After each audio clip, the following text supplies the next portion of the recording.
ನಮಸ್ಕಾರ. ಕಗ್ಗ ಮಾರ್ಗದಲ್ಲಿ ಮುಂದುವರಿತಾ ಇವತ್ತಿನ ಕಗ್ಗ ಕೊಳಕೆಂದು ಹುಳುಕೆಂದು ಹೇಸಿಗೆಯ ಹುಳುವೆಂದು ಇಳೆಯೊಳಾವುದಳಂ ಅಸಹ್ಯ ಪಡಬೇಡ. ಬೆಲೆಯುಂಟು ಕೊಳೆಗಮಿ ಜೀವ ಸಾಮಗ್ರಿಯಲಿ ಕೊಳೆ ಶುಚಿ ಖ್ಯಾಪಕವೋ ಮಂಕುತಿಮ್ಮ. 830ನೇ ಕಗ್ಗ ಇದು.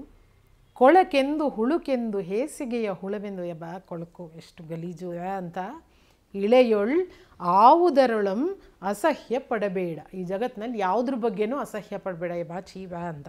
ಯಾಕೆ? ಬೆಲೆಯುಂಟು ಕೊಳೆಗಂ, ಆ ಕೊಳೆಗೂ ಬೆಲೆ ಇದೆ. ಜೀವ ಸಾಮಗ್ರಿಯಲ್ಲಿ ಏನು ಬೆಲೆ? ಕೊಳೆ ಶುಚಿಖ್ಯಾಪಕವು, ಕೊಳೆ ಶುಚಿಯನ್ನು ನಮಗೆ ನೆನಪಿಸುತ್ತೆ, ಶುಚಿಯ ಇಂಪಾರ್ಟೆನ್ಸ್ನ ನಮಗೆ ತಿಳಿಸುತ್ತೆ. ಇದೊಂದು ತುಂಬ ಡಿಫ್ರೆಂಟ್ ಆದ ಪರಿಪ್ರೇಕ್ಷೆನ ಇಲ್ಲಿ ಈ ಕಗ್ಗದ ಮೂಲಕ ಕಟ್ಕೊಡ್ತಾ ಇದ್ದಾರೆ ಡಿ ವಿ ಜಿಯವರು. ಸುಮ್ಮನೆ ಯೋಚಿಸಿ ನೋಡಿ, ಕೊಳಕು ನಿವಾರಣೆ ಆಗಬೇಕು, ಎಲ್ಲ ಕಡೆ ಕ್ಲೀನಾಗಿರಬೇಕು ಅಂತ ಅಂದರೆ ಮೊದಲನೇ ಹಂತ ಏನು? ಅದು ಕೊಳಕು, ಅದು ಅಸಹ್ಯ ಅಂತ ನಮಗೆ ಅನ್ನಿಸ್ಬೇಕು. ಆ ಕೊಳಕಾಗಿರೋದು ಅಸಹ್ಯವಾಗಿರೋದು ಇಲ್ಲೇ ನಮ್ಮ ಸುತ್ತಮುತ್ತ ಇದೆ ಅಂತ ಅನ್ನಿಸ್ಬೇಕು. ಅದು ನಮಗೆ ಇರಿಟೇಟ್ ಆಗಬೇಕು. ಆಗ ನಾವು ಅದಕ್ಕೆ ಆ್ಯಕ್ಷನನ್ನು ತಗೊಳ್ಳೋದಕ್ಕೆ ಸಾಧ್ಯ. ಇದನ್ನು ಯೋಚಿಸಿದಾಗ ಹಿಂದೆ ಒಂದು ಬಾವರ್ಚಿ ಅಂತ ಒಂದು ಸಿನಿಮಾ ಬಂದಿತ್ತು. ಕನ್ನಡದಲ್ಲೂ ನಂಬರ್ 73 ಶಾಂತಿ ನಿವಾಸ ಅಂತ ಅದನ್ನು ರೀಮೇಕ್ ಮಾಡಿದ್ರು. ಅದರಲ್ಲಿ ಒಂದು ಸೀನ್ ಬರುತ್ತೆ. ಅದೊಂದು ದೊಡ್ಡ ಮನೆ.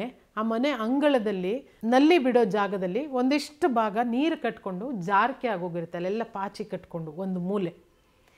ಎಲ್ಲರೂ ಆ ಮನೆಯವರೆಲ್ಲರೂ ಅದನ್ನು ದಾಟ್ಕೊಂಡು ಸುತ್ತ ಹಾಕ್ಕೊಂಡು ಹೋಗ್ತಾ ಇರ್ತಾರೆ. ಅಯ್ಯೋ ಅಲ್ಲಿ ಜಾರ್ತಿಯ ಜೋಪಾನ ಅಂತ ಒಬ್ರಿಗೊಬ್ರಿಗೆ ಹುಷಾರು ಹೇಳ್ತಾ ಇರ್ತಾರೆ. ಅವರು ದಾಟ್ಕೊಂಡು ಸುತ್ತ ಹಾಕ್ಕೊಂಡು ಆ ಕಡೆ ಹೋಗ್ತಿರ್ತಾರೆ ಅಥವಾ ಜಾರ್ ಬೀಳ್ತಿರ್ತಾರೆ. ಅವನು ಬಾವರ್ಚಿ ಆ ಮನೆಗೆ ಬಂದಾಗ ಅಷ್ಟೇ ತಾನೇ, ಈಗ ಸರಿ ಮಾಡ್ತೀನಿ ತಾಳೆ ಅಂತ 2 ಬ್ರಷ್ ತೊಗೊಂಡು ಗಸ ತಿಕ್ಬಿಟ್ಟು ಅದನ್ನೆಲ್ಲ ಕ್ಲೀನ್ ಮಾಡಿಟ್ಬಿಡ್ತಾನೆ. ಸೊಲ್ಯೂಷನ್ ಅಲ್ಲೇ ಇತ್ತು. ನಮಗೆ ಕೊಳೆ ಕಾಣಿಸಿದಾಗ, ಇದು ಅಸಹ್ಯ ಗಲೀಜು ಅಂತ ಕಾಣಿಸಿದಾಗ ಅದನ್ನು ಶುಚಿ ಮಾಡಿಸುವ 2 ಥರ ನಾವು ಕೊಳೆಗೆ ಅಥವಾ ಗಲೀಜಿಗೆ ಅಸಹ್ಯಕ್ಕೆ ರಿಯಾಕ್ಟ್ ಮಾಡ್ತೀವಿ. ಒಂದು, ಅದನ್ನು ತಪ್ಪಿಸಿಕೊಂಡು ದೂರ ಹೋಗೋದು, ಆ ಮನೆಯವರೆಲ್ಲರೂ ಮಾಡ್ತಾ ಇದ್ದ ಹಾಗೆ. ಅಥವಾ ಅದು ನಮ್ಮ ಕಣ್ಣಿಗೆ ಕಂಡಿಲ್ಲ, ತಿಪ್ಪೆ ಬಂದಾಗ ಮೂಗು ಮುಚ್ಕೊಂಡು ಅಲ್ಲಿ ತನಕ ಹೋಗ್ಬಿಡೋದು, ಅಥವಾ ಆ ಕಡೆ ನೋಡ್ಕೊಂಡು ಹೋಗ್ಬಿಡೋದು, ಇದನ್ನು ಮಾಡ್ತೀವಿ. ಅಥವಾ ಅದನ್ನು ಅಡ್ರೆಸ್ ಮಾಡಬೇಕು. 2ನೇ ಸೊಲ್ಯೂಷನ್ ಯಾವಾಗಲೂ ಒಳ್ಳೆಯದು. ಬೆಲೆಯುಂಟು ಕೊಳೆಗಮಿ ಜೀವ ಸಾಮಗ್ರಿಯಲ್ಲಿ ಏನು ಬೆಲೆ? ಆ ಕಡೆ ತಿರ್ಕೊಂಡು ಹೋಗೋದ್ರಿಂದ ಏನೂ ಉಪಯೋಗವಿಲ್ಲ. ಕೊಳೆ ಶುಚಿಖ್ಯಾಪಕವು, ಶುಚಿಯನ್ನು ಹುಟ್ಟಿಸುವಂಥದ್ದು ಕೊಳೆ ಅಂತ. ಏನೋ ಅನಾರೋಗ್ಯ ಆಗುತ್ತೆ, ಏನೋ ಸಮಸ್ಯೆ ಆಗುತ್ತೆ ಆರೋಗ್ಯದಲ್ಲಿ, ಏನೋ ಟೆಸ್ಟ್ ಮಾಡಿಸ್ಬೇಕು.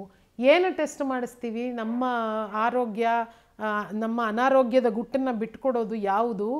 ಮಲ ಮೂತ್ರ ಇವುಗಳೇನೆ.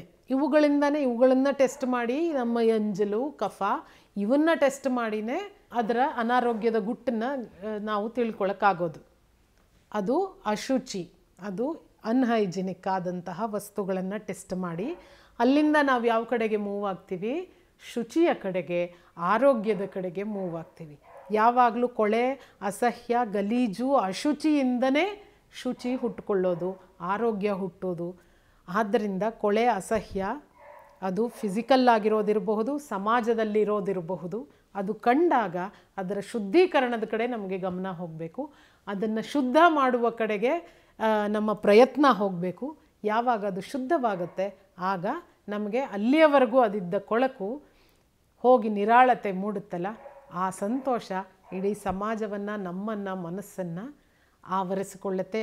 ಆ ಸಂತೋಷ ನಮಗೆಲ್ಲರಿಗೂ ದಕ್ಕಲಿ ಕೊಳೆಗೆ ಸಿಗಬೇಕಾದಂತಹ ಗೌರವವನ್ನು ನಾವೆಲ್ಲ ಅದನ್ನು ಹೋಗಿಸುವ ಮೂಲಕ ಕೊಡೋಣ ಅಂತ ಹೇಳ್ತಾ ಮತ್ತೊಂದು ಕಗ್ಗದಲ್ಲಿ ಭೇಟಿಯಾಗ್ತೀನಿ. ನಮಸ್ಕಾರ. ಅನುಕ್ಷಣದ ಸುದ್ದಿಗಳಿಗಾಗಿ ವಿಸ್ತಾರ ನ್ಯೂಸ್ ಯೂಟ್ಯೂಬ್ ಚಾನೆಲ್ ಸಬ್ಸ್ಕ್ರೈಬ್ ಮಾಡಿ. ಹೊಸ ಸುದ್ದಿಗಳ ನೋಟಿಫಿಕೇಶನ್ಗಾಗಿ ಬೆಲ್ ಐಕಾನ್ ಕ್ಲಿಕ್ ಮಾಡಿ. ಲೇಟೆಸ್ಟ್ ಅಪ್ಡೇಟ್ಸ್ಗಾಗಿ www.vistaranews.com ವೆಬ್ಸೈಟ್ಗೆ ವಿಸಿಟ್ ಮಾಡಿ. ಅಂಗೈಯಲ್ಲೇ ಜಗತ್ತಿನ ಸುದ್ದಿ ತಿಳಿಯಲು ವಿಸ್ತಾರ ನ್ಯೂಸ್ ಕನ್ನಡ ಆಪ್ ಡೌನ್ಲೋಡ್ ಮಾಡಿ.